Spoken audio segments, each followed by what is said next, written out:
All right, what's up, everybody? It's Thursday, March 18th. We're back with our NBA Live talk show. You guys know me. I'm Jordan. This week joining me is going to be our boy Eddie and our boy Randall. How you guys doing? So far, so good. Ready for number 52. That's right, show 52. Really cranked. Show 52? Yeah, been doing this since probably July or August, since right around the time the bubble started. So just continuing to crank them out. As you know, the NBA is kind of a 365 a day year league now, so there's never an off time. So we got a lot of good stuff to talk about today.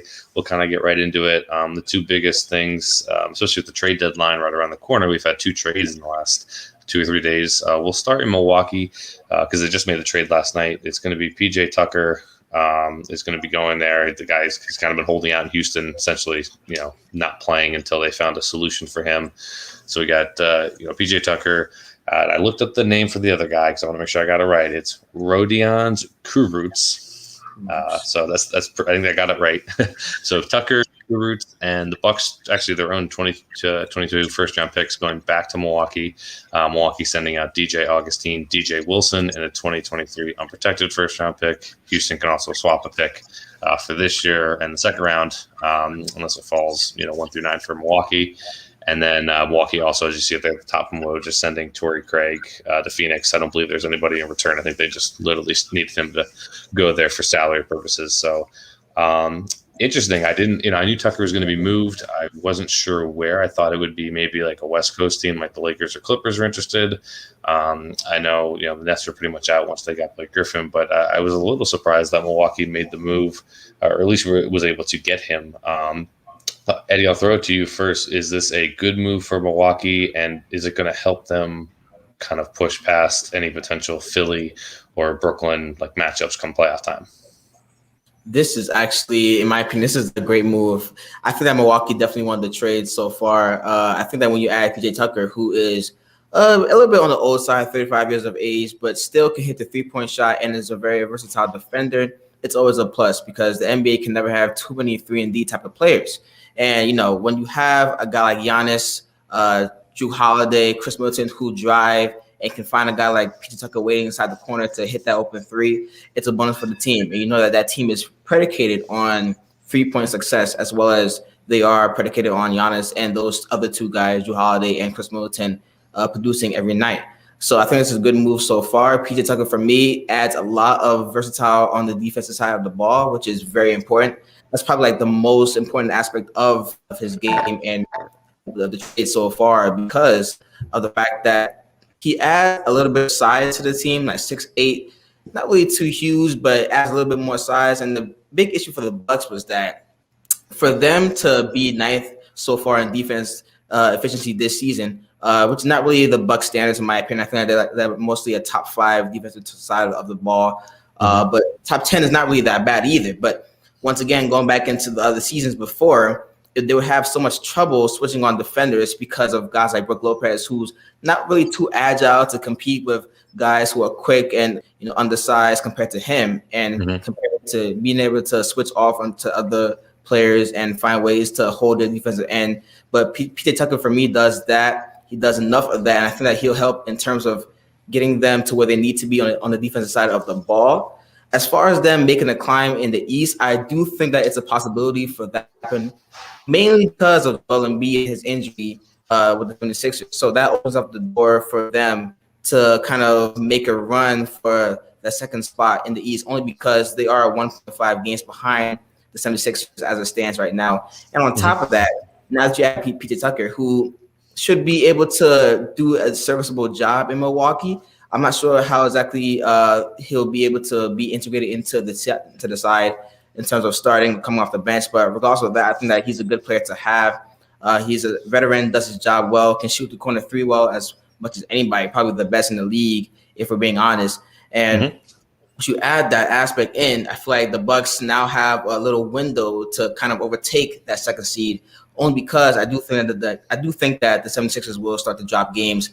Joel Embiid, obviously MVP candidate, he's going to be gone for some time now, 2 weeks, I believe. So that's going to be crucial for the 76ers to try and maintain that balance. But regardless, they will still drop games. But the Milwaukee Bucks, though, on the other hand, they have a huge advantage of trying to overcome that third place spot and overtake the 76ers. So it's a good trade for me. Good. Yeah, no, I like that. And I agree. I think it's interesting that the East is so top heavy this year with those top 3 teams, Brooklyn, Philly, and Milwaukee right now. I think the 1 seed is crucial because you could have a chance at not having to play 2 of those teams. So like if you get the 1 seed, you potentially play in Miami or Boston or somebody in the second round. Still a good team, but not quite on the level of a Philly or Milwaukee or those guys. Whereas like if you settle into that 2 or 3 seed, you're going to have to play, if you're Milwaukee, you get, 2 or 3 seed, you have to play Brooklyn or Philly in the second round, and then, Brooklyn or Philly in that conference final. So it just makes that playoff run a little bit tougher. Randall, I'll toss it to you. Do you have any, extra thoughts? This is kind of the depth chart here before I get to, this is what it looks like right now. So I don't know if, like Eddie said, I don't know if PJ Tucker is going to come in and start. I think Milwaukee's probably going to be pretty set with the starting lineup they have. They're pretty comfortable with it. However, if they play like a team where they need to go small ball at the 5, they can obviously throw Giannis at the 5, PJ Tucker at the 4, and just kind of keep that spacing, but also have some of that a little bit better quickness on defense, like Eddie was alluding to in terms of Tucker there. But do you have any thoughts on it? Do you think it pushes them above Philly or Brooklyn, and how's that going to impact them come playoff time? Only time will tell if they will be able to get above Brooklyn or Philly, but I think it's a perfect fit. They want PJ Tucker to be what Wesley Matthews couldn't. So he's going to be filling that void and taking that role, and he's going to be able to shoot the ball more effectively when Giannis draws those doubles. And then he's also a 3-level defender. He's shown that he can run and gun when he was in Houston, and he's also very great on the perimeter, very active hands. But I think what the most underrated attribute of his defense is that he makes bigs uncomfortable, and people can't back him down like you would a very weak 3 or even some 4s in the league can't defend their own positions. So PJ Tucker being able to guard versatility on all positions, all levels is going to be huge for Milwaukee and save Giannis a little bit of energy. Yeah, definitely. I agree. He's not a guy that gets pushed around very easily. We've seen that. That's the reason why Houston was so confident in their ability to be a small ball team and get rid of, Clint Capella and all their other centers when they had James Harden and those guys, because they felt that he could hold it. We'll just have to make sure that he's healthy. Like I said, he is 35, so age is a factor. But as Eddie put out, he's probably the best or one of the best corner 3-point shooters in the league, which when you have a guy like Giannis who draws a lot of attention in the lane, those shots are going to become available. And we'll see if he can come in and make an impact. We'll switch over to our other trade that just happened probably about 2 or 3 days ago. It was Trevor Riza, the guy who's now been traded more times than anybody in NBA history. I think 11 was the number. He was officially traded to He was traded to Miami. So Eddie's team there, the Heat acquired him, and they sent out Myers Leonard and a 2027 second-round pick. Thunder also got a trade exception. So Thunder acquiring more and more draft picks. I think they have 19 first-round and 6 second-round picks in the next 6 drafts, which is just ridiculous at this point, but they're doing a great job there. And I believe Myers Leonard's getting waived. I don't think he's going to be a part of the Thunder's future plans, especially after that anti-Semitic comment he had there on the live stream, which, I think I speak for everybody here when I say it. We don't condone that kind of stuff. I play video games for fun. And, I get frustrated sometimes playing people online or whatever, but I've never had the urge to say anything like that. So I was glad to see that he took a swift action and got with the NBA, and they fined him, suspended him, and all that stuff. And it looks like, at least for the time being, he's going to be out of a job. But focusing on the Trevor Ariza piece, Eddie, since you are a resident Heat fan, what do you see Ariza bringing to this Miami Heat team that came out of the gate a little slow, but to be fair, they also had Bam and Jimmy missing a lot of time with COVID. Now that those guys are back and healthy, they've been on a run. I think they've won 9 out of their last 10. They've moved up to the 4th seed. Lost a close one in Memphis last night, but from overall, they've been playing a lot better. More Miami Heat basketball these last couple of weeks. What kind of impact is Trevor going to make for them? I'm very excited. So far, I think it's a really good trade. I really do think it's a really good trade. So I went back to the point of how you can never have too many 3-and-D players in this league, because I feel like the league is more so transitioning it into the aspect of, shooting the ball well and also playing good defense. And that's what Ariza does, and that's what he brings to the Miami Heat culture. I think Trevor Ariza is the embodiment of what Miami Heat culture stands for, like scrappiness, defense, hard work. He also works out in Miami too as well, so that's a bonus as well too.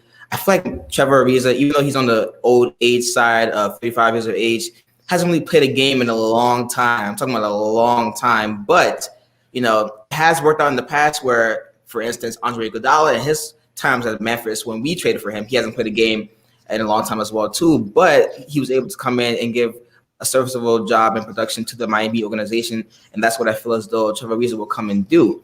Now, in terms of fit for how he could fit into our starting lineup, I think that he should be definitely, once he gets integrated, obviously he'll come in, he won't play a couple games maybe or so, but I feel like he should be the 4 spot that we've been looking for a long time since Jay Crowder went to the Phoenix Suns. Because listen, I'll say this right now, I don't really think that it's working out with Kelly Olynyk at that 4 spot. I feel like he should be traded. And if you ask me, I'm sorry, I just don't like Kelly Olynyk. I can't. I don't like Kelly Olynyk. No, you're good. From what I saw last night in Memphis, I was like, what is Kelly Olynyk doing out there on the floor at times? It was rough.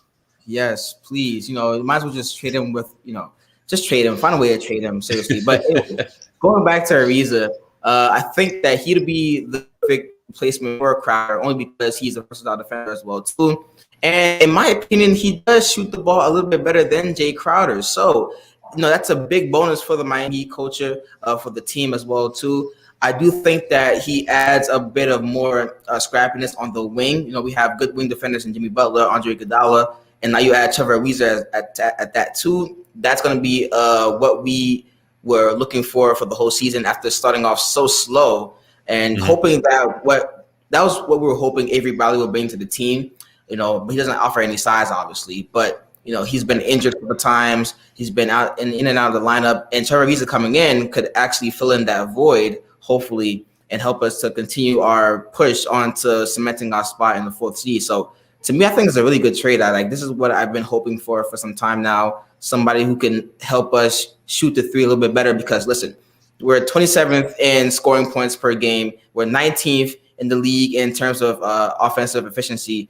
It's not looking too good. So when we need a guy, I was hoping for a guy like Rudy Gay to come into the team only because of our offensive woes and because I think that our defense already has the tenacity back that it's been lacking throughout the whole season. But I do understand that Trevor Ariza is also a good option as well too. And Rudy Gay might not be the same defender as Trevor Ariza is, so it's also important to maintain that level of defensive ability and to be able to knock down the open 3. So for me, it's a good trade, and I'm hoping that it'll work out in the future. Wow, you really came in with all these. You did your research. You're talking about 19th in points and the offensive and defensive efficiency. That is your team, though, so I would expect you to know all the numbers. Randall, you know that my boy Trevor Riza, that's a former Laker great, 2009 champion with them. Hit a lot of big threes that year in that playoff run. I think it was the best 3-point shooting season of his career. Was that the year? Obviously, it's kind of a similar situation as PJ Tucker, right? He's a little bit older. He hasn't played basketball in a little bit. So you're going to want to see if he can come in and shake the rust off. But, based on everything that I've seen, the last couple of contracts Trevor Ariza he's gotten a little overpaid, but everyone considers him to be, like Eddie said, a valuable 3-and-D guy. And there's also a good locker room presence from everything that I've heard, too. So, obviously, that's going to fit in with the Heat culture. They can throw out defensive lineups with, Jimmy, Trevor Ariza, Iggy, and Bam, and anybody else that they want. So that's pretty intimidating on that end. Is this a move? I'm not saying it's going to push Miami over the top, but I guess my question would be: is Ariza going to be able to give them enough solid minutes? In somebody like Kelly Olynyk's spot or in somebody like Myers Leonard's spot, especially come playoff time.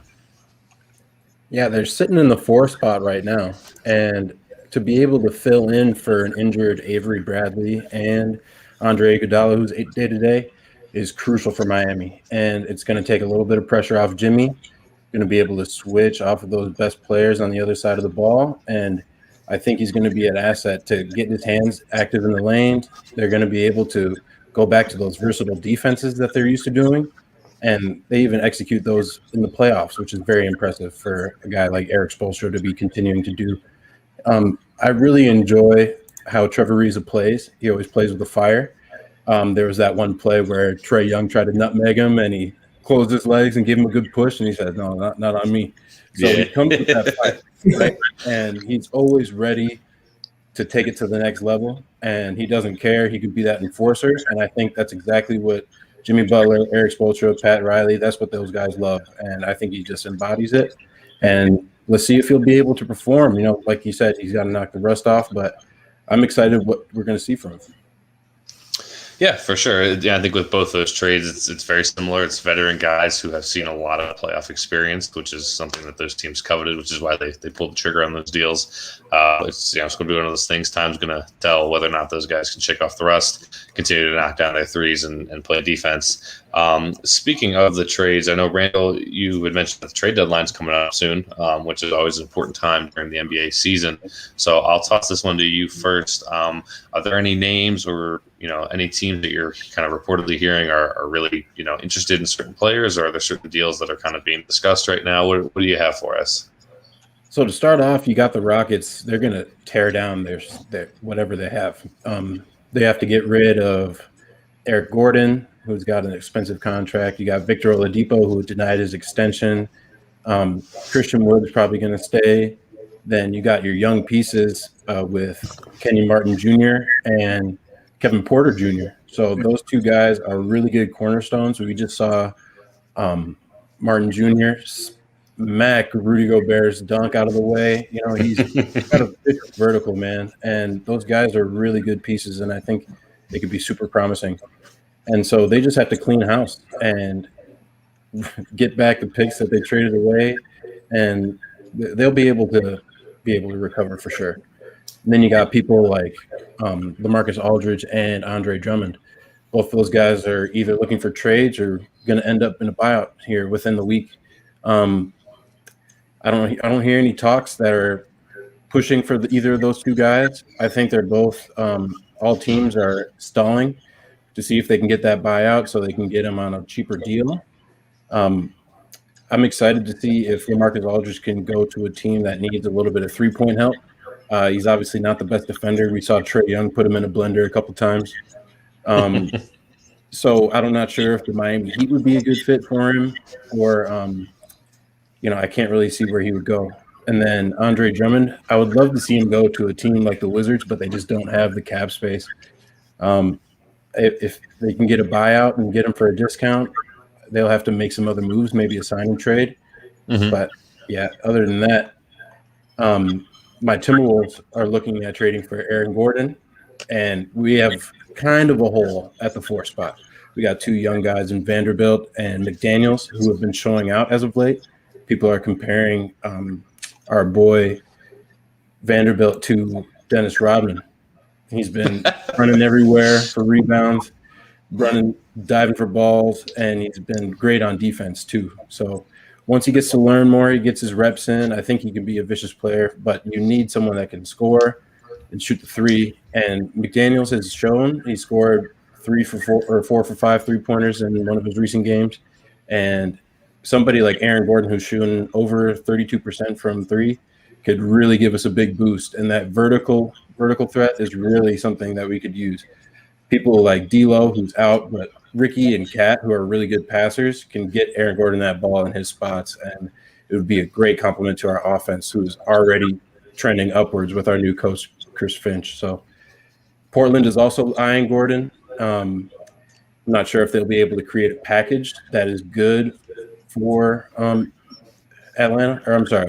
for Florida. And so we'll see if they'll be able to get a deal done, but let's hope he comes over to Minnesota. Gotcha. Yeah, no, definitely. And, I think it's a good point. I think we're going to see a lot more buyout guys than necessarily trades this year, more so than most, because of what you just mentioned. Teams are stalling. They're not wanting to give up a lot of picks or young players for some of these aging veterans that are on these big contracts, because they don't want to take those big contracts and they want to get the guys, for anywhere from $1 to $3 million once they get bought out. Aldridge is someone that's very clearly going to be bought out from the Spurs if he's not traded. And, if that happens, I could see Eddie's Heat being in on him. Like Eddie just talked about, looking to fill the void at the 4. Aldridge could do that, and I think he could be hidden defensively. So he'd be a very good piece for them. I could also see teams like Golden State, Boston, teams that are just lacking big men that can space the floor. They're going to be interested in him. Same thing with Drummond. There's going to be a market for him as well. I know the Lakers and Clippers have been linked to him, especially with Anthony Davis being out for the Lakers. I'm not sure if I want a guy who all he does is rebounding. All he does is care about rebounding and does nothing else. So not really the biggest Andre Drummond fan. But I know Boston seems to be linked to like a lot of guys because they need big guy help. It seems to be their main area of weakness because they got Time Lord Robert Williams and Daniel Tice and Tristan Thompson are kind of their three big man combo. Other names that I heard too, I know JJ Redick could be bought out. It's been like hot and cold with him. It started that he was going to be bought out, and then it seems like he's gotten some more playing time, so maybe not. Same thing with Lonzo. That's my son right there. I have a Lonzo jersey in the closet. I still have all my Lonzo stock. So all you haters who were trashing him like a year ago, I'm sitting pretty right now because he's playing really well, but it seems like he's going to stay. The other night. Exactly, the man can play. But if a guy like JJ Redick, to get back to him, if he got bought out, he'd be obviously very useful sharpshooter with a ton of postseason experience. I know you mentioned your Timberwolves. They were looking at John Collins too, although it seems like Atlanta's asking price is a little too high for John Collins. It seems like they're going to probably play the restricted free agency game with him. So we're going to have to kind of wait and see there.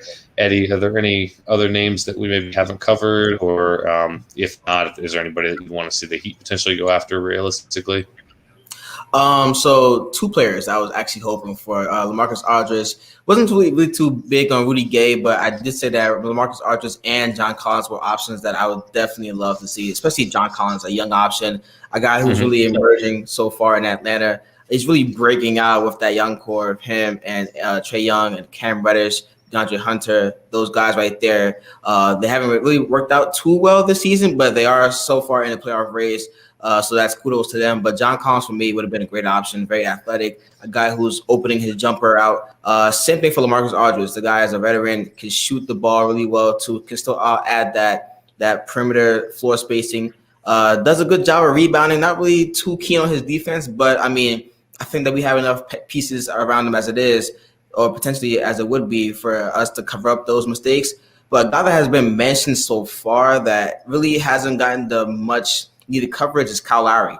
And I think that Kyle Lowry, for some reason, I just feel like time in Toronto is up, probably working out to, as you see right now, they're 17 and 22, I believe, sitting 11th so far in the East. Not really too looking good. And, you want to give him credit to how well he has been a part of that process of getting them to a winning state from the times with DeRozan to the times with Kawhi Leonard to the times of without those two players and actually being respectable in the Eastern Conference, especially last season, second in the East. But for me, Kyle Lowry has to be moved on. I'm not sure exactly what team would be a good fit, but I do know that a team that needs veteran leadership, a guy that's scrappy, and good point guard presence is something that I would definitely use his services.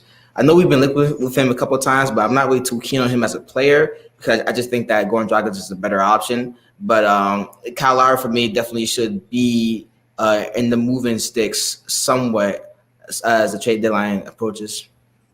Yeah, and Lowry's another name that I'd forgotten about too. The problem with him, I think, with a lot of teams is he's very expensive. He's got a $30+ million contract, even though it is expiring. To put the salaries together late in the year to try and get that. Plus, Toronto's still going to want some value for him. He was a huge part of that team. All those years, all those playoff runs. Obviously, a big part of their title run in 2019.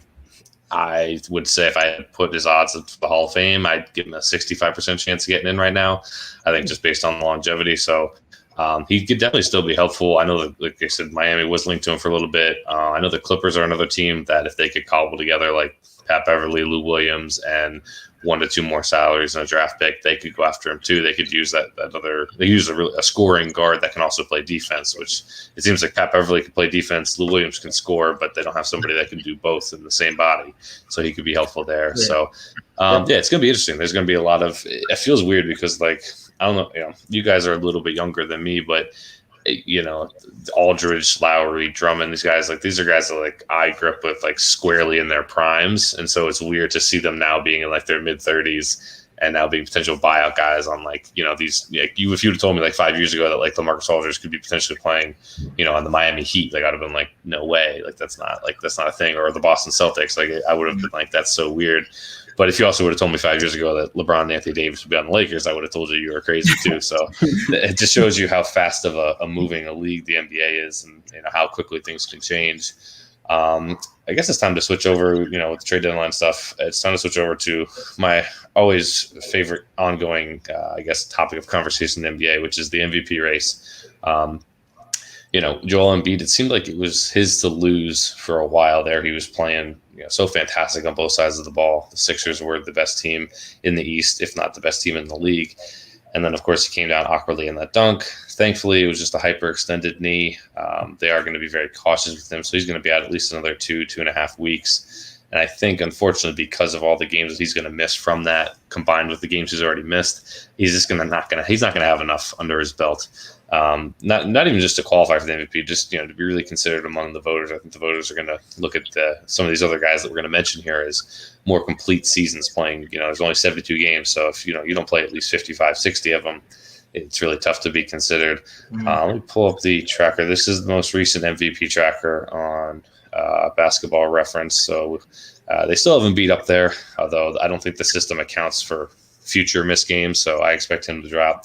Jokic has kind of taken over at the one spot. He's been incredible. He's 28, 11, and 9 a game. Denver's been playing much, much better. He's really the only reason Denver's been staying afloat this year, because some of their other pieces haven't been performing to their usual standards. James Harden's been gaining a lot of traction lately in Brooklyn, especially with Kevin Durant out for another couple weeks. Kyrie missing some games. He's been putting up near triple doubles every night.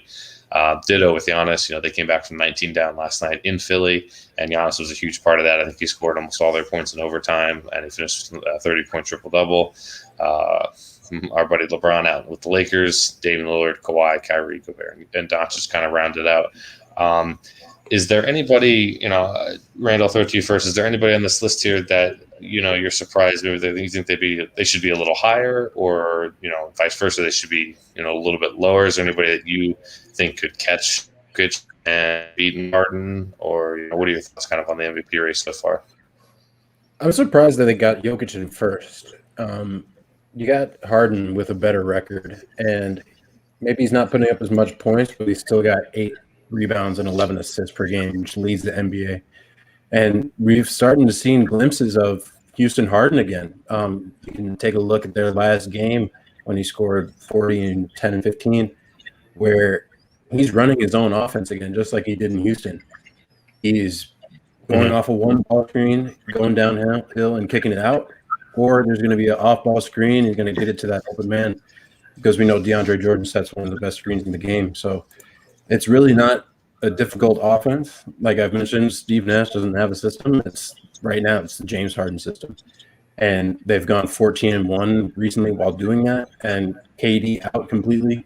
And then you have Kyrie missing 3 of those games. Kyrie has been a major contributor for the rest of the 12 games that he's played in. But it's really been the James Harden show. They talked about it earlier this year where Kyrie told James, "You're the point guard, I'm the shooting guard." And maybe they've been getting that confused. Like in the All-Star game, they didn't know who wanted to bring the ball in, and you got Steph chirping him, saying, "Hey, I thought you guys figured this out."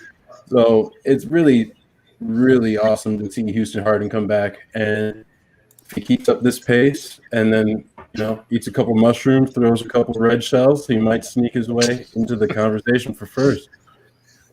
All right, I see you with the Mario references there, little Mario Kart there.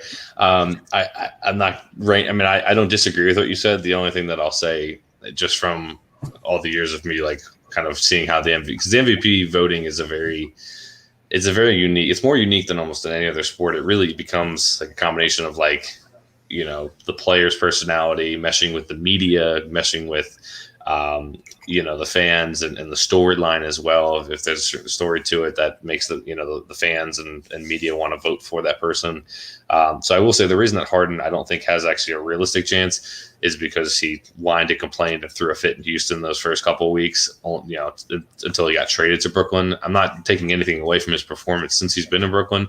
He's been doing kind of what we would expect him to do, putting up fantastic numbers. He basically, he did win that game in Indiana last night by himself with a 40-point triple-double. He was incredible down the stretch, doing, making all the big plays, taking advantage of, basically whatever the defenses was giving him. But I know that the media can get in their head a certain way about it. And I just think that it's kind of like when, with Giannis too, and it's tough because he's playing, you look at his numbers, they're phenomenal. Like you would, love to have, in any other time or era of basketball, Giannis's numbers would be perennial MVP, which, like 3, 4, 5 in a row. But the fact that the Bucks have flamed out in the playoffs the last 2 years and Giannis hasn't done so well and he seemed to run into like this wall, I think is also, that's stuff that the media notices, and right or wrong, it's not really for me to say, but I think they put guys like Harden and Giannis out for, those types of things that don't necessarily revolve around the basketball court. So it's going to be tough, I think, for those guys. Jokic, I mean, he defensively, he's okay.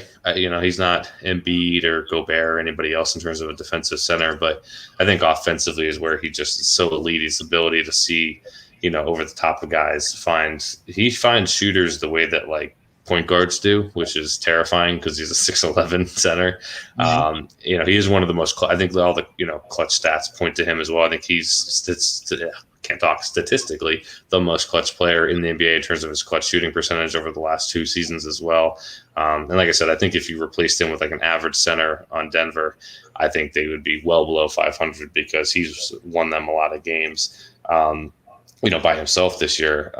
Eddie, do you have anybody that you really like here, either at the top of the list, or do you think somebody could come maybe from the bottom? I'm a big Luka guy. I picked Luka before the year, so maybe this is just me kind of trying to push that back up so I don't look so bad. But I think Luka's been phenomenal these last 2 or 3 weeks. He destroyed the Clippers last night with Paul George and Kawhi Leonard there. I think he had 42, 9, and 6, and he put Paul George on the blender to end the game. So I think he's going to be climbing up farther as long as Dallas can keep winning. But do you have anybody else you want to kind of highlight that you think might be, getting into the race here in the second half of the season?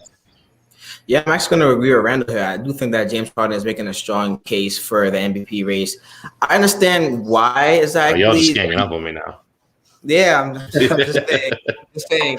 I kind of understand why Nikola Jokic is up there. I mean, he's playing phenomenal as well, too. And because of that, Denver is playing phenomenal. I believe the 8 of the last 10 games so far, but the Nets have also won 9 of their last 10 games. So, and when you look at James Harden and Nikola Jokic, I do agree that they both have the similar trait of being valuable, right? Like James Harden, for me, you can see how valuable he is and how much of an impact he makes coming to the Nets as before when they didn't have him and they just had KD and Kyrie. And I tried to play in my mind that, he wasn't really he was an addition to what was already a loaded squad, but you could see so far of how much of a different system that they're playing, a different organization that they have so far because of James Harden. And you can see why that they're winning these games really, really well and playing at a level so far. So I would say he does deserve to be in that first category. But I do give it to Nikola Jokic as well too. I mean, 28 points, 11 boards, 8 assists. And as you just mentioned before, he's not really a defender, but he's also averaging 1.6 steals for that. And that's also a phenomenal stat for Jokic, considering the fact that he's not really a guy that does a dirty job on the defensive end. So I will give that to him. But I know you mentioned who should be moved higher on the list. And I think that the person who deserves respect, who isn't on the list, is Jimmy Butler, because this guy has been averaging at least a triple-double the past, 10 games? And it goes back to the whole point of being valuable. Listen, when Jimmy Butler was out for COVID reasons, for injury reasons, we sucked as a team. And it showed 7-14, losing games that even though you would think at the time that we have much more of a balanced squad and a much more better squad than the teams that we were playing that night, you think that we would have enough to overcome that and defeat them, but we didn't, obviously, because we didn't have our main general on the floor, and it showed. So Jimmy Butler coming back into this lineup so far and helping us to win, 11 out of the last 13 games, that is how valuable he is, and that is why he should be at least mentioned in the MVP conversation. Maybe I'll put him a 10 so far, maybe because, obviously there are much more better players on that list, so you can't really give him too much credit, but this whole idea of being valuable, he definitely embodies that whole idea of being valuable to a team. Because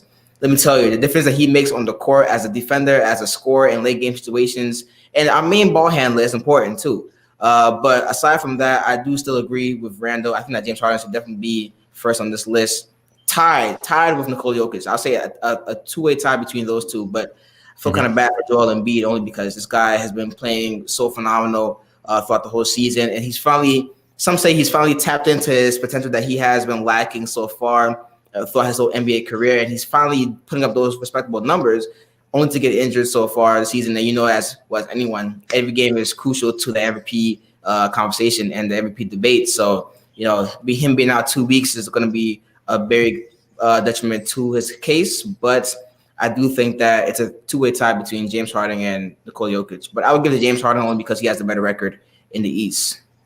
That's fair. And yeah, I agree. I think I feel for Embiid. I've been harsh on him over the years, but I agree that he finally reached his potential this year. He came into the season in shape.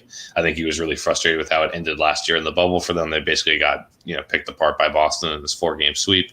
I think he was embarrassed by that. He came out. He's been excellent on both ends of the floor, and Philadelphia has been obviously one of the best teams in the league. They were the best team, I think, record-wise in the league while he was healthy. So it does stink that, he's probably going to lose his shot at this year. And I'm just hoping that he comes back, obviously healthy for the playoffs, but then also next year, comes out with the same intensity. Because he's one of those guys that I don't want to say like he deserves to have an MVP like in his awards, mantle, but he's got the talent and he's definitely deserving of some recognition there. I agree with you. I forgot about Jimmy, to be honest, just looking at this list. You could take out Gobert and Kyrie because Kyrie's not going to play enough games. And Gobert, is obviously excellent on defense, but Utah's kind of come down to earth a little bit. I looked it up quickly while you were talking about Jimmy. They were 2-8 in the 10 COVID games that Jimmy missed. So you're looking at valuable right there. And then they come back and, like you said, 11-13 is what they've won. So, that proves it right there. And, he's the engine that drives them. Bam has been excellent all season. And even when Jimmy was out, he was doing the best he could. But in terms of what Jimmy does on both ends of the floor, defensively, he's a menace. Offensively, he's grown so much. I mean, he was always like a good ball handler and could carry the offense for stretches when he was in Chicago and Minnesota. But really, after leaving Minnesota and going to Philly and then coming to Miami these last 2 years, he's been just, excellent. He's the only reason that the finals really wasn't a sweep for the Lakers. He put up 2 of the best finals games from a guy that I've seen. I think we talked about it with Raj and Henry after they happened. I was like, these are 2 of the best finals performances of the last 10 years. And he's doing it against LeBron and Anthony Davis. He had no fear. So I agree with you. Jimmy should definitely be in the conversation. Like I said, I would take Kyrie and Gobert out, move Luka up, maybe Kawhi down. So I put Jimmy in like that 6 to 8 range for sure. But it's going to be interesting. I think it's a really tight race right now. I think you have a lot of guys, that can at least make some kind of case for it. And, the best part is there's still, 30 games, 35 games or so for each team. So this could look completely different 2 weeks from now. You could have, Jokic could fall off or, Harden could fall off and Luka and Steph and Dame could, climb up there, or Kawhi or LeBron. It's going to be, a really interesting next couple of weeks. We can kind of stay with the East since we were talking about Embiid and those guys. It's tricky right now because you have, Phillies and Brooklyn are tied for the top spot. After Philly had their loss last night, Brooklyn did get the win in Indiana. Milwaukee, as we mentioned, got the win in Philly, so they're only a game and a half back. A very top-heavy Eastern Conference, as has kind of been the normal over the last couple of years. But, Philly's missing Embiid for at least 2-3 more weeks. Same thing with Kevin Durant on the Nets, although the Nets seem to be doing a little bit better without him than Philly's doing without Embiid. And then the Bucks are really, they got Drew Holiday back. They obviously, we mentioned, traded for Tucker at the top of the show. So they seem to be rounding into their, strong regular season form. And then you have your Heat, who have obviously been playing exceptional. I don't know if they're going to be able to catch those top 3, but they're definitely going to make it interesting. And they're a team that has to be taken seriously. And then those, that 5 through 10, 5 through 11. A couple games here and there, a couple losses in a row. If you're Charlotte and you're all of a sudden on the outside looking in, a couple wins in a row for the Bulls or Pacers, and you're back in it. The Knicks have been a surprise team. There's a lot going on in this East, especially with the playing game this year, where you have the 7 versus 10, 8 versus 9. The goal is to get to that 6 seed, which is Atlanta is holding on to by some sort of tiebreaker over Boston right now. Eddie, I'll toss it back to you. I think the top 3 seeds are gonna.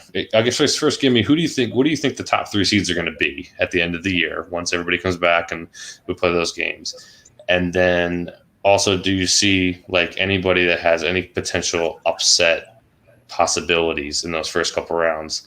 And obviously, Miami's a threat to beat anybody. I would agree with you there. But like, is there a team like Charlotte, Atlanta, the Knicks? Like, could any of those teams pull off an upset? So it's kind of like a 2-part question. Okay, so for the first part question, I would say that the It's going to be probably the Nets getting that first seed. I do think that the 76ers will definitely drop a couple of games only because of Embiid being injured. And depending on how that goes, the Milwaukee Bucks are really hot right now as we speak. 9-1, I believe, in their last 10 games. So, and they just added PJ Tucker as well, too, who definitely brings both on offense, a little bit on offense, but more so on defense. So that's going to be a big bonus for them. So I do see them getting that second seed. And I do think that the 76ers will definitely drop to the third seed. So for 4 to about 8, it's kind of tough, only because, as you just mentioned before, a couple teams could get on the win streak like Atlanta has in the past couple of games, and then they could just jump up to the 6th seed. Whereas, you have a team like the Bulls who are sitting outside of the top 8. They could win a couple more games and they could be that 8th seed, and then the Knicks could drop. So it's very interchangeable. Not too sure exactly what's going to happen, but I do think that the Heat will find a way to hold on to the 4th seed only because of how well we've been playing. But definitely, though, I wouldn't be surprised if we drop a couple games and we are falling down the standings only because it's so tight. But as far as the second question goes, so an upset that I could see happening regardless of who they play is the New York Knicks. And I'm going to give them this bold prediction because the fact that outside of the top 4, so you have the Nets, the 76ers, the Bucks, the Heat. I don't really fear any other team in the bottom half outside of the Knicks, only because I feel like the Knicks play the hardest out of all the teams. To be honest, the Celtics, for me, they're not really of a threat. Sorry about that, Henry. But, the Celtics, for me, they've lost their groove. They're their former selves. That's one team. Atlanta Hawks are kind of inconsistent. I know that they've been on a winning streak the past couple of games, but we have to go early on into the season. And even though they've been able to find their groove, they were almost at the beginning of the season as well, too. The Charlotte Hornets, surprisingly, a really good team, but they're still kind of iffy. Charlotte Hornets, they're a couple 5-6 game winners away from being at the bottom of the East, if I'm being honest. So on top of that, you have the New York Knicks who've been playing hard basketball. Julius Randle has been playing well out of his mind. First All-Star in his whole entire career, which is a big accomplishment for him. And I see that, if they have a date with either the Nets or the Milwaukee Bucks, it could be a really interesting series. I'm not too sure if they would upset them, but I would say that it'll be probably a 6-game series, maybe possibly a 7-game series, if I'm being honest, because the New York Knicks, for me, have got this little scrappiness and this little power to them that I've never seen in the last, 5-10 years, and then the days of Carmelo Anthony being there. So, the Knicks, for me, definitely a team to look out for in the future for the playoff run. But yeah, so far this season, it's kind of tough to say who's going to finish where. Because I don't really believe in Toronto. I don't really believe in the Pacers to kind of make their way back into that top 8. The only team I could really see coming in is the Bulls because of Zach LaVine and how well he's playing. But outside of that, it's pretty much going to be the teams that we see right now. Just a little bit more of who's going to be in what spot and position for the season to go on. Yeah, for sure. And I agree with you. I talked about the Knicks a couple weeks ago on this show, and I think I actually think if they continue to win, they've dropped off a little bit recently, but if they can stay around 500 and maybe get a couple games above 500 going into the playoffs, I think you have to look real hard at Tom Thibodeau for Coach of the Year over even Quinn Snyder, over Doc Rivers, Steve Nash, just because what the expectations were for this team and what they had been for the last couple of years, which is essentially as soon as the season starts, the season's over. And that's not the case this year. Obviously, everything you said was correct. They are playing harder than so many teams every night. They're never out of games. They compete. And you look at their roster, they don't have standout guys. They're such a good defensive team, which is a staple of Tom Thibodeau. But you look at them, it's not like they have this guy and this guy, and they're really good on defense. They don't. Mitchell Robinson's really good, but he's been hurt a ton. Julius Randle, who's been excellent on offense, putting up almost triple doubles every night, former Laker great, obviously, is not known for his defense. Ditto for RJ Barrett, Obi Toppin, all these young guys. They're not known for their defense, but he's got them just playing good, tough team defense. They're contesting every shot, getting rebounds and pushing the pace, and it's just working out. I mean, I would have thought the Knicks would finish with 20 wins for the season, not 20 wins at the midway point. So huge kudos to them, and I agree. I wouldn't want to play them in a playoff series just because it would be tougher than most other teams in the East in their in that similar range. Charlotte, additionally, is also a good team. They've been playing much better than expectations. LaMelo's come in and done a really good job. He's going to be the runaway favorite for Rookie of the Year. Terry Rozier and Gordon Hayward seem to be playing at some of their best basketball in the last couple of years, which has to make Boston fans not feel great since they gave up on Hayward and they traded Rozier for Kemba, who's having just a very below average season per his standards. So, they're really just a big man or two away from being not real contenders, but like an actual problem and a team that you wouldn't want in the East. Another team to keep an eye on. Randall, I don't know, I know you're out there in Minnesota, but have you been paying any attention to any of these East teams? Is there anybody that you see in the bottom half that could, give some of those upper seeds a run for their money? And do you have any kind of predictions on how you think those top 3 seeds are going to play out? I got Nets taking the number 1 seed, and then Bucks hopping over the 76ers, and then the 76ers staying in 3rd. Although I believe Brooklyn will get the 1 seed, I do not think they'll come out of the East. Okay. When it comes to the playoff, there's certain teams that make their opponents make mistakes, and those teams being the Bucks, the Heat, and the Celtics when well coached. And so teams like that can force mistakes, and especially with the Nets that have so many different pieces and so many different ways that they can execute, I think it's a few mistakes away from going into turmoil. You have people like Kevin Durant, James Harden, and Kyrie Irving all have been in situations where they've fallen apart in the playoffs. So it's going to be very, very prudent that they stay on the same page, make sure that they're communicating with each other regularly, and they don't want to have an agenda-type basketball. They don't want to be making themselves number 1. They got to put the team number 1. And it's going to be interesting to see if they're going to be able to do that. And I just don't have a lot of faith with Steve Nash at the helm to control all those egos.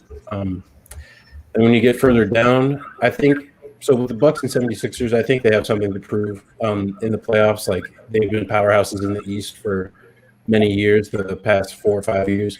And I doubt they were going to let Brooklyn just come in and take it from them in their first season together. So I really think that the Bucks and 76ers will be extra motivated to get over Brooklyn, and Brooklyn still has a lot of meshing to do. Then you get further down the list to 4 through 6. That's going to go to Miami, Charlotte, and Boston. I think Boston's going to come up a few steps and be able to challenge in the playoffs because they're just a very well-seasoned team. And if they do end up getting a LaMarcus Aldridge or Andre Drummond, I think they'll be that much better. They really just have to get it figured out with Kemba Walker. Kemba Walker is a very big X factor in their team, and he can either be their best player on any given night, or he could be one of the worst players on that given night as well. So for him to find his role and to play make for other guys, and kind of get Jalen and Jason in their spots is really important too. Then you get to 7 through 10 for the play-in. I was really struggling with my last pick for this because I picked Washington to come further up in the standings. Same. But they just haven't been playing good enough defense. Their three-point shooting is very bad with guys like Westbrook and then a lot of young rookies that are probably not ready for the spotlight. But I got Atlanta, New York, and Indiana, and then with Chicago coming up. I think Chicago is going to be able to trade Wendell Carter Jr. or Lauri Markkanen, who are both very good pieces, and I think they're just in the wrong situation. I think they'll be able to make a move, and they'll be able to get better. You got a guy like Patrick Williams who can play really good defense for them, already showing out in his first year. So I have high hopes for them. And Billy Donovan is a great coach, and I think he's going to be able to get those guys where they need to be. That's fair, yeah. My only last 2 thoughts on the East. One, it hurts me to say this. I am not a Kemba guy, and it's not personal. By all accounts, he's a good teammate. He's a nice guy. It's nothing, off the court with him or even on the court, basketball wise. It's just I don't like super undersized guards that can't defend, are often hurt, and are streaky shooters. And unfortunately, Kemba is all three of those things. The injuries, you can't really control that. He just has bad knees, and that's what it comes. That's just the. That's not the luck of the draw, I guess, with your body. But, I've seen him be a super great shooter in playoff games for Boston, and I've seen him shoot them out of games. And obviously defensively, you can't hide him anywhere. because they're all, you play a team like the Lakers or even Miami or whatever, they're just going to hunt switches on them all game. And I don't find that very valuable. So I think that's always going to hold Boston back until they make a move. I'm not saying they have to get like a super long and athletic point guard. They just got to get somebody that's maybe a little bit more consistent on both ends of the floor. And then as for Brooklyn, I agree. I don't know if there are some nights where, I think if you look at Brooklyn as a whole and if Durant and if they're all healthy, it's going to be hard pressed to, see anybody try to outscore them in a game because they just have so many weapons and they can take turns almost. But at the same time, I'd be interested to see, if James Harden is willing to really take that back seat, come playoff time. I think he's okay doing it at times during the regular season when they're all on the court together and everyone says the right things right away after a trade. But come playoff time, man, those bad habits come back in. If he starts doing, 20 seconds of ISO ball down 4 late in the fourth and Kevin Durant's like asking for the ball, I think it could cause some problems. Not to mention the injury factor can't be outstated. I love Kevin Durant. He's had some injury issues this year, and I know they're being extra cautious, which is why he's still out. But, he's had obviously the Achilles 2 years ago, the hamstring this year. Hamstring is something that doesn't go away. You can re-aggravate it at any time if you do the wrong movement or just the wrong twitch of the muscle. And ditto for Kyrie, who, again, super talented, but has missed a lot of games over his career. Due to injury. Harden's the one who actually has avoided injury most of his career, which is surprising given the fact that he spends most of the year playing himself into shape. But if one of those 3 guys is down in the playoffs, I don't love them as much as, everyone else does. And I don't think they have necessarily enough to get by because they've mortgaged all their assets. They have, 7 guys really that you can count on in a playoff series. After that, it gets kind of, sketchy. Like, do you trust Landry? Or who do they have? Not Landry, Shamet. Is Shamet? If Joe Harris, they have Durant, Jeff Green. It's like, okay, he's been around, but is he going to be a factor? Ditto for Blake Griffin. Like, maybe a change of scenery does him well, but maybe he's also done. So I think they have a lot of question marks, and an injury could put them in a really tough spot. Let's head over to the West, where my Lakers sit, unfortunately tied for second. I did have them winning the West, at least winning the West in the regular season. However, it seems like that's going to be pretty tough with Anthony Davis out. Obviously, Utah's playing, at a pretty high level. They've fallen down to earth a little bit. They had that run of like 20 and 1 or whatever it was. I think they're 5-5 in their last 10. Phoenix is a team that we've kind of touched on a little bit. They're playing exceptional basketball with Chris Paul, Devin Booker, Ayton. Monty Williams is doing a great job out there. The Clippers have been up and down as well. They lost in Dallas last night, and Kawhi has been very vocal saying they're a pretty inconsistent team. Denver's starting to come on strong after a slow start. Ditto for Portland. Dame seems like he's going to have one of those runs here over the next couple of weeks where he averages like 40 a game because he had 50 the other night against New Orleans, and that's usually the start of one of those runs. And then those last couple seeds are kind of up for grabs. The Spurs have been playing sneaky good basketball, but they don't, I don't know if they have all the pieces to hold on to that. See there, Luka has been playing awesome for Dallas. I just don't know if they have enough defense to get any higher than an 8 or a 7 seed. Ditto for the Warriors with Steph Curry. And then you kind of have Memphis, New Orleans, OKC. They're kind of all just hanging around. And then Sacramento and Houston are kind of bringing up the rear. First is kind of the same thing. Is there anybody you see in the West that could be making a move here in the next couple of weeks? And who do you see possibly coming out of the West come playoff time? So when coming out of the West, obviously I think the Lakers are going to do it. You notice that we didn't even talk about LeBron in the MVP race, and I think that's by plan. I think you formulated that because you still have AD out for at least another week, probably more. And they have 32 games left in the season. And so I would expect LeBron to turn on playoff mode at around the 20 games left mark. And that will take him out of the MVP race, but it doesn't matter. It's all about these right here. So it rings last forever. MVPs, they don't really matter too much in the prime case of Giannis. He's won 2 back-to-back and hasn't shown for it, but maybe it's not all about the regular season, it's about the playoffs. And so I think LeBron is going to be able to focus in, get AD back because they've been super cautious with him. And I think they might even make a move for a guy like Andre Drummond or someone else that might be a sneaky pickup for them. Then you get to the Suns. I think they are a really bad threat to teams in the West. They have the 8th best offense in there. They're second in field goal percentage, and they're also getting to the free throw line. So shooting 83% from the line. So it is very dangerous offense and very difficult to deal with, especially with a guy like Chris Paul giving it to either Devin Booker, who's been fantastic, or DeAndre Ayton. DeAndre Ayton has been doing pretty well. He's been averaging a little over 14 points a game and 11 rebounds. Mm-hmm. If we can get him to get more touches, I think he could be very dangerous. In Arizona, he was able to shoot mid-range shots very well and get out of that a little bit of pick and pop. And I haven't seen too much of that. He's been getting 10 field goal attempts a game, but he's been shooting 60%. So if you get him more touches and make him a little bit more lethal and have him expose their mismatches and matchups with him, I think they'll be even more dangerous and be able to creep up to that 1 seed.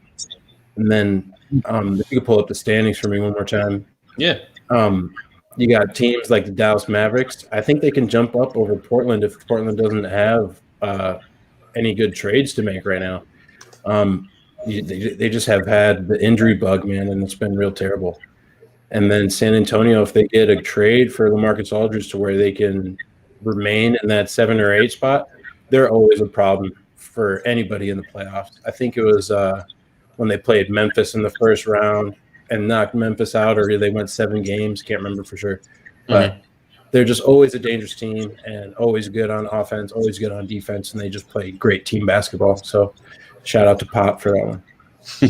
Yeah, he just has them humming. I mean, I know they missed last year for the first time, but they seem to be right back into it.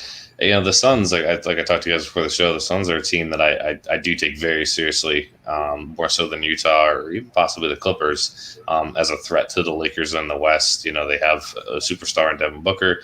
Chris Paul, I think, also could get a couple of MVP votes. You know, not going to win it, but he should deserve some credit for coming in there and changing the culture of that team. And, you know, everywhere he's gone these last couple of years, his teams have improved. You know, he went to Houston and they made the conference finals alongside James Harden. He goes to Oklahoma City, where everyone expects him to essentially end his career there and kind of stink. And next thing you know, they're in the playoffs, taking Houston to 7 games. And now they're here in now they're out here in Phoenix, and they're the second best team in the West. So there's a lot of things I love. Randall kind of stole some of my notes on the Suns. I had some notes about, they get their rating. They have the 5th best defensive rating, which means something. Their offense is a little bit lower, but, 8th out of 30 is still good. They have the 3rd best net rating, 4th best turnover percentage, and that's an indictment on Chris Paul because that guy never turns the ball over. His assist to turnover ratio is incredible. It's probably the best, I think, in history, given the amount of assists that he has. And look at the teams they've beaten. They've beaten the Lakers, Bucks, Dallas. They beat Dallas 3 times already this year. Portland, Utah, Philly, Denver. These are not, just middle of the pack teams. These are teams with title aspirations that they've beaten. Little note on there: Chris Paul, only players to average 16 and 8 at 35 or older. It's him, LeBron, Lenny Wilkins, and Steve Nash. So that's pretty elite company. I like Phoenix a lot, and I think that they could be a team as long as everybody stays healthy. That's kind of the dark horse with Chris Paul, right? As he gets to the end of the season, his body wears down a little bit, and they don't, then he misses some play time. And that if he misses time in the playoffs, they'll be done, because I think he just is so impactful, even at age 35. I think on both ends, he's obviously the point guard running the show on offense. He's able to pick his spots when he needs to score, when he needs to get Booker involved, when he needs to get Ayton easy looks or other 3-point shooters. And on defense, obviously, he's the floor general there. He's still crafty getting steals. He's still such a high IQ defender. So he really drives everything they do. I take Phoenix very seriously, and they're not a team that I would want to play come playoff time, at least right now. Eddie, your thoughts on Phoenix, and do you take them seriously? And is there anybody else that you could see being a threat? I hate to sound cocky and say that the Lakers are the favorite, but I think what we know, given the fact that, when LeBron and AD are healthy, they're far and away the best team in the West. So I'm putting them aside for now. But is there a team that could be a threat to them, whether it's Phoenix or somebody else? Oh, definitely Phoenix. I will definitely agree with you guys on that. Phoenix, to me, is probably the team that stands out to me the most in the West. I think it's definitely deserved for the Lakers to be the ones to beat in the West. They have in that respect. But right now, it's kind of hard for me to point them out as the favorites to win it this year, only because I feel like it's a little bit tougher in the West than it was last year. I mean, the Jazz are now popping out. They're the best team in the West in the league so far this season, record-wise at least. And then you have a team in Phoenix Suns. Phoenix Suns, it's a great accomplishment for the fan base, for the whole organization of Phoenix, to be second place behind a team that was at one point 25-5, I believe. So for them to be a game and a half, I believe, or a game behind the first place team in the Utah Jazz, that's a really good accomplishment, above the Lakers and the Clippers as well too. That's really good. And if I'm looking at the playoff standings right now, I see if they stay in that third or second position for the rest of the season, and they have dates with the San Antonio Spurs or the Portland Trail Blazers, I'm picking the Suns to definitely beat either one of those two teams. I know you just mentioned about how the Spurs give trouble to anybody who they play, but I really see the Suns as one of the most balanced teams in not only the Western Conference, but in the NBA in general. I mean, Devin Booker, 25 points per game, the leading scorer for that team. DeAndre Ayton, obviously, 11 boards per game. And then you have Chris Paul on the defensive side of the ball and offensive side of the ball, 8 assists, as well as on the defensive side of the ball, 1.6 steals per game. That's really good accomplishments by him and the whole team as well, too. So if I'm looking at that, I see, well, they have a good side. It's going to be a little bit tough for them to obviously beat teams such as the Clippers and the Lakers, because you can never count those guys out. And obviously the Jazz too, but they won't face the Jazz in the first round. So, but I do think that this is definitely Western Conference semifinals, or probably finals, if I'm being honest, because I just think that they have a well-balanced team. And it's all predicated on what the Lakers do with Anthony Davis when he comes back, obviously. Obviously, you cannot count out Anthony Davis and LeBron James whenever they're both healthy. Well, the whole side is healthy for that matter. But it's tough for me to count them as the favorites, only because I haven't really seen the Utah Jazz play basketball like this in a while, and they're playing really good basketball so far this season. So I would, based on their record and based on how well they're playing, they could actually be the favorites for this season in terms of the West. But for me, I think that the Phoenix Suns are definitely the guys to beat so far this season, and they're just 1 game or 2 games behind Utah Jazz. And Utah, as we just mentioned before, the Jazz have been playing kind of sluggish the past couple of games. They might be able to drop, and you might see the Phoenix Suns, who have Chris Paul, wherever he's went, as you just mentioned before, Jordan, he goes anywhere and he wins. Houston, OKC, all these players, all these teams that he's gone to, he's turned them into winning coaches, and now he's done it with Phoenix so far, a team that was on the come up, a team that was young, but didn't really have the leader, the veteran, to really take them forward. We all saw how well they played in the bubble last year, 9-0, I believe, but couldn't get to that last game. And I know we was all really wanted to see the matchup between them and the Portland Trail Blazers, but that didn't really happen, obviously. But you could see how well of a team they are and how better of a team they are now with Chris Paul. And because of that, he, for me, is the missing link for that team to take it to the next level. And because of how well he's been playing so far this season, and because of how he's able to get his teammates involved, while you just leave the scoring duties to Devin Booker, you leave the defensive duties to DeAndre Ayton, sorry. And now you have a team that's like, they're the team to beat in the West, if I'm being honest. It might not be the Lakers, but I really feel the Suns coming out of the West this season. No, you're right. It's especially with the delicacy of the Anthony Davis injury, and something that is taken longer than expected. I know they're being extra cautious, but it's one of those things. If he goes down in the playoffs, same thing as it's the same thing as Brooklyn. Like, if one of those guys goes down, if LeBron or AD goes down in the playoffs, there's probably going to be a wrap for the Lakers, which is why we pray to the basketball gods every night. We have our own. We rub it for good luck, and we pray, and everything will be okay. The one thing that I'll end on with Phoenix that I really love is just the balance. I mean, you have Booker, who's your star with 25 a game. But you have Chris Paul and Ayton, and like you said, Ayton's only taking 10 field goals a game, which I think he's a guy that if they wanted to unleash him in a couple of games and get him 15, 20 looks, I think he could put up 22 and 12 himself. But look at those other guys. I mean, Mikal Bridges, he's shooting 42% from three, 53% from the field. He's scoring 14 a game. Dario Saric, who is a guy who's kind of, he's been around. He's been with the Timberwolves. He's been with Philly, and now has found a home in Phoenix. He's shooting 39% from three. Ditto for Cam Johnson, 38%. Jay Crowder, played in the Heat last year, played a big role for them, and lots of really good 3-point shooting, which is great. It means that you can't leave those guys to double Booker. You can't double Ayton or hound Chris Paul too much, because Chris Paul is going. If he finds any one of those guys, they're showing that they're very capable of knocking down perimeter shots. So when you can go 6-7 guys deep and have them be that efficient shooting the ball from all over the floor, I think that's huge too. And that's what makes them, so scary. There's not somebody that you can just, in the scouting report, it's not like you can just be like, okay, we're not worrying about this guy tonight. Like you have to worry about all these guys. And I don't think any of those guys, none of these guys on this list are super, they're not rookies. They're not, guys that I think are one-hit wonders. These guys are all proven shooters. Like, I remember Cam Johnson, he was a guy coming out of college where like, this guy's going to be a shooter. Jay Crowder's proven himself to be a 3-and-D guy his entire career. Mikal Bridges, same thing. And Dario Saric has, really improved his 3-point shooting over the last couple of years. The only thing really that they're missing is they're kind of given, Frank Kaminsky and Payne and those guys are kind of filling up some of the last minutes, at the guard and forward spot. So I think Aldridge could even be a guy that fills in there.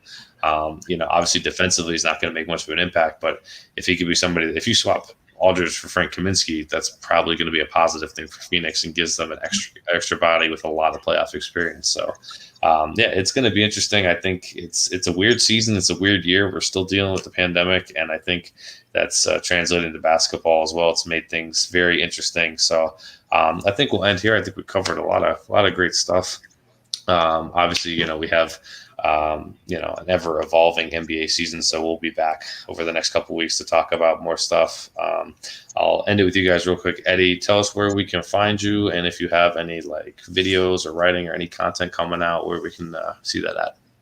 Hey, so you guys can find me at King Jaloff. It's a long history name for this name, actually, but that's find me on King Jaloff on Instagram. Twitter handle, as I mentioned before, I kind of forget. I think it's the real Eddie 03, Eddie with 2 D's, 1 I and 2 E's, obviously. The real Eddie 03, and obviously I have some content coming out soon for MBS, so look at that for writing portion, and I also have a YouTube channel as well too. I haven't been really active in the past, but I am looking to get back on the wave sooner or later. So thank you so much for having me. Yeah, no problem. And Randall, where can we find you, and what do you have coming up for us?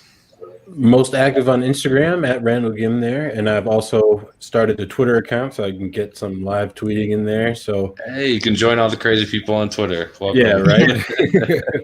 I haven't been on it since high school, since I was a whippersnapper. So we'll see if I can get used to the new updates and all that good stuff. But also going to be coming out with my first article on the Timberwolves' new head coach and the improved efficiency of the team and potential trades and things of that nature before the deadline. So be on the lookout for that. And I'm really happy that we got this done today.